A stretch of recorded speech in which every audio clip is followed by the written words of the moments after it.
Welcome friends. Earlier we have discussed the theoretical concepts of branch accounting. In this video I will show you how the accounting system is maintained under branch accounting. So we will see the debtors system in this video. Now debtors system, this is the simplest system of calculating branch profit by preparing only one account called the branch account. In debtors system we are preparing only one account which is known as the branch account. The account is prepared in the head office books. Branch account is prepared in the head office books. Like debtors account, goods and cash sent are debited and returns and remittances from branch are credited to this branch account. The balance of the account represent either profit or loss. This system is adopted when the branch is of small size. So debtors system is a very simple system. Here the specimen or a format of a branch account. We will start with the narration that is in the books of head office. Likewise said, branch accounts are prepared in the books of head office. So in the books of head office, whatever the name of your branch, you have to write the name of the branch here and XYZ branch account. Now there are two sides, the debit side and credit side. Let us now look at the format. Format is very simplest and format has given a sequence. You can see A, B, C, D at the debit side and E, F, G points at credit side. It means that this is the sequence given to the branch account. By keeping in mind this sequence, we can easily solve the problems of branch accounting in the debtors system. So let us proceed with our A point. Firstly, debit side, first point is given A point, that is 2 opening balances. Now, what are these opening balances? These are the assets in the beginning of our branch account. So whatever the assets are there, we have to write these assets at our point A, that is stock, debtors, petty cash, furniture, prepaid expenses, etc. Then B point, that is second point, is at debit side to goods sent to the branch account. Now these are the goods sent to the branch account but at the cost price only. Third point is C, to bank account. Whatever the expenses paid by the head office is recorded here to bank account. Fourth point is closing balances, to closing balances. Now these are the closing balances of liabilities at the end of our financial year. And let us proceed to the next point, that is credit side, first point, and sequentially E point or fifth point, that is by opening balances. Now at the credit side we will start with our opening balances of liabilities, creditors, outstanding expenses, etc. Whatever the liabilities we have to record their opening balances at our credit side. Now the F point, that is by bank, the remittances by the branch. Whatever the income made by the branch has to give to the head office, maybe cash sales or cash collected from debtors. These are the items recorded in our bank account. And lastly, credit side, last item, by closing balances. These are the closing amounts of our assets, or assets at the end are written here. Whatever the assets we have been written at our debit side, that were the opening balances. Now here we have to write the closing balances of our assets, that is stock, debtors, petty cash, prepaid expenses and furniture.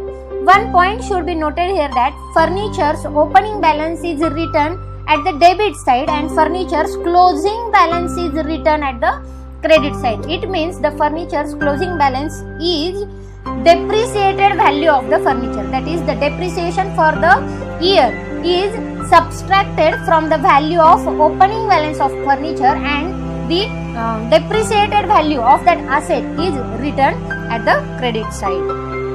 So this is a very simple format of our branch account. Now we will discuss about some special points or some special treatments while preparing the branch accounts. First point, we have to discuss the credit sales, bad debts, etc. The following items are not shown in the branch account. Now, this is a list of the items which are not shown in the branch account, but I will tell you what is the accounting treatment for these heads or for these items. Now, credit sales, discount on debtors, bad debts, return of goods by branch debtors to the branch. These all items affect the amount of closing debtors and through it affect the profits. So these are not recorded in branch account. Secondly, shortage or surplus of stock. No entry is made in the branch accounting regarding shortage or surplus of branch stock. These items affect the amount of branch stock at end and thereby affect the profits. Next term, depreciation of fixed assets. Depreciation of branch fixed assets is not shown in branch account. However, the branch account shows opening balance of fixed asset on debit side and closing balance on credit side. The difference is depreciation, which gets automatically charged to branch account. Another point is petty expenses. Similarly, no entry is made in the branch account in respect of petty expenses paid by the branch out of its petty cash balance. The opening balance of petty cash is shown on debit side of branch account and closing balance is shown on credit side. The difference is petty expenditure which gets automatically charged to branch account. Next is sale of fixed assets. No entry is made in the branch account for sale of fixed asset by the branch. Sale reduces the book value of assets at the end and increases remittances if sold for cash, or increases debtors at the end if sold for the credit. Similarly, loss or gain on the sale of fixed asset is not entered in branch account because, like shortage or surplus, they affect the branch profits through stock account. Next point is insurance claim received. Amount of claim received by the branch for damage of stock or property will increase remittances from branch and reduce the stock in hand. So, no special entry is required for insurance claim received. Next point is purchase of fixed assets. Purchase of fixed assets by branch will increase the book value of assets at end and reduce remittances from branch if purchased for cash, or increase liabilities at the end if purchased on credit. Therefore, no entry is made in the branch account in respect of purchase of fixed assets. And the last point is goods invoiced at selling price. In order to maintain secrecy about branch profits, often goods are forwarded to the branch at selling price.